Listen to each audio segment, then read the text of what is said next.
आप सभी का दिव्य साधना चैनल में बहुत बहुत स्वागत है।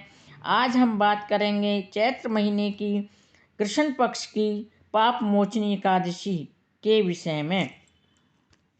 यूँ तो सभी एकादशियों के व्रत पापों को समाप्त करके अनंत पुण्य प्रदान करते हैं, परंतु चैत्र मास की कृष्ण पक्ष की इस एकादशी का व्रत तो जन्म जन्मांतरों के पापों को नष्ट कर देते हैं।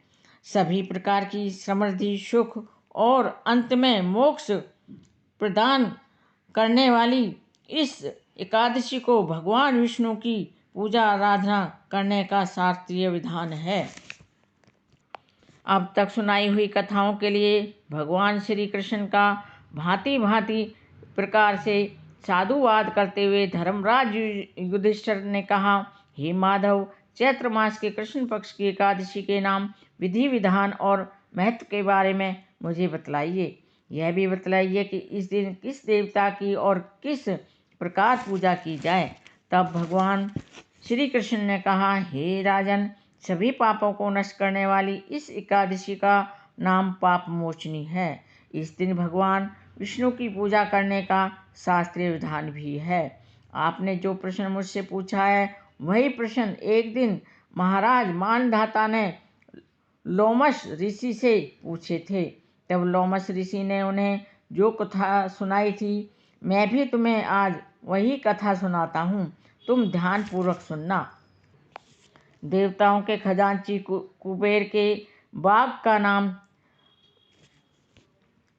का नाम चैत्रथ था। उस बाग में गंधर्वों की कन्याएं किन्नरों के साथ विहार करती थीं। अनेक ऋषि मुनि भी वहाँ तपस्या करते रहते थे। स्वयं देवराज इंद्र भी चैत्र और वैशाख मास में देवताओं के साथ जाकर क्रीड़ा किया करते थे। वहीं अपने आश्रम में मेधावी नाम के एक ऋषि भी तपस्या करते थे। वे शिव के परम भक्त थे। एक दिन मंजू घोषा नाम की एक अप्सरा ने ऋषि को मोहित करने का विचार किया। वह भय के मारे उनके समीप तो नहीं गई, परंतु दूर बैठकर वीणा पर मधुर गीत गाने लगी।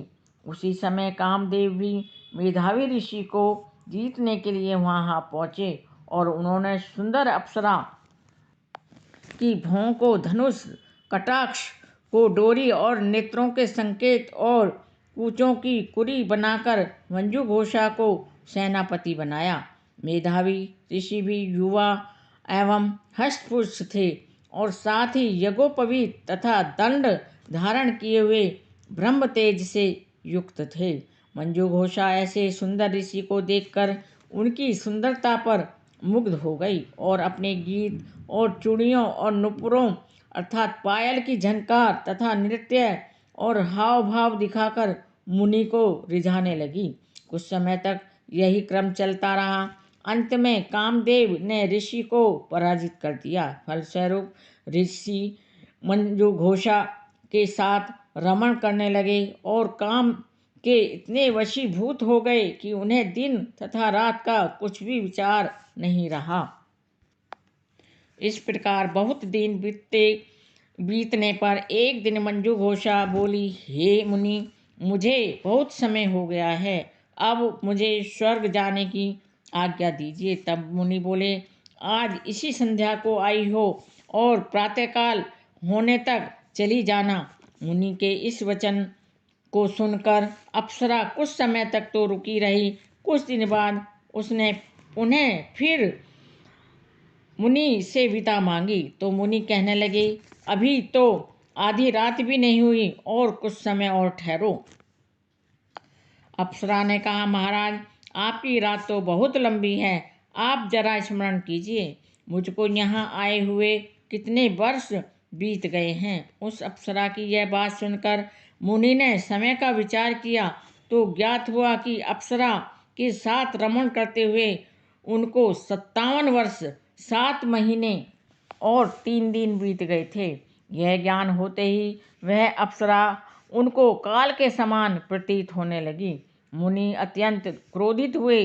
उन्हें बहुत गुस्सा आया और उनकी आंखों से ज्वाला उत्पन्न होने लगी। वे बोले, मेरी कठिन परिश्रम से की गई तपस्या को तूने नष्ट कर दिया। तू महापापनी है और दुराचारणी है। तुझे धिक्कार है। तूने मेरे साथ विश्वासघात किया है, इसलिए मैं तुम्हें श्राप देता हूँ कि तू पिशाचिनी हो जाए।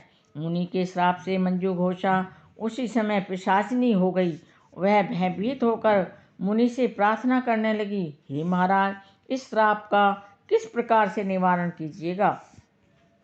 अप्सरा के 3 वचन सुनकर मुनि बोले, अरे दुष्ट, यद्यपि तूने मेरा बहुत अनिष्ट किया है, परंतु फिर भी मैं तुझे श्राप से मुक्त होने का उपाय बतलाता हूँ।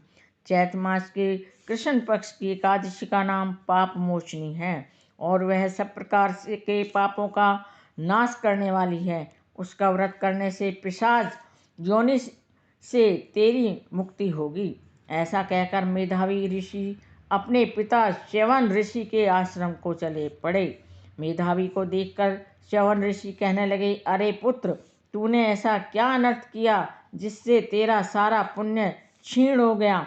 तब मेधावी ने कहा, हे पिताजी, मैंने एक अप्सरा के साथ रमण करके घोर पाप किया है। अब आप इस पाप को से छूटने का मुझे उपाय बतलाइए। तब च्यवन ऋषि बोले, हे पुत्र, चैत्र मास के कृष्ण पक्ष की पाप मोचनी एकादशी का व्रत करने से सारे पाप नष्ट हो जाते हैं, इसलिए तुम उस व्रत को करो। पिता की आज्ञा के अनुसार मेधावी ऋषि ने विधि पूर्वक इस व्रत को किया, जिससे उनके सभी पाप नष्ट हो गए। उधर मंजू घोषा भी व्रत के प्रभाव से पिशाच योनि से मुक्ति पाकर दिव्य रूप धारण करके स्वर्गलोक को चली गई।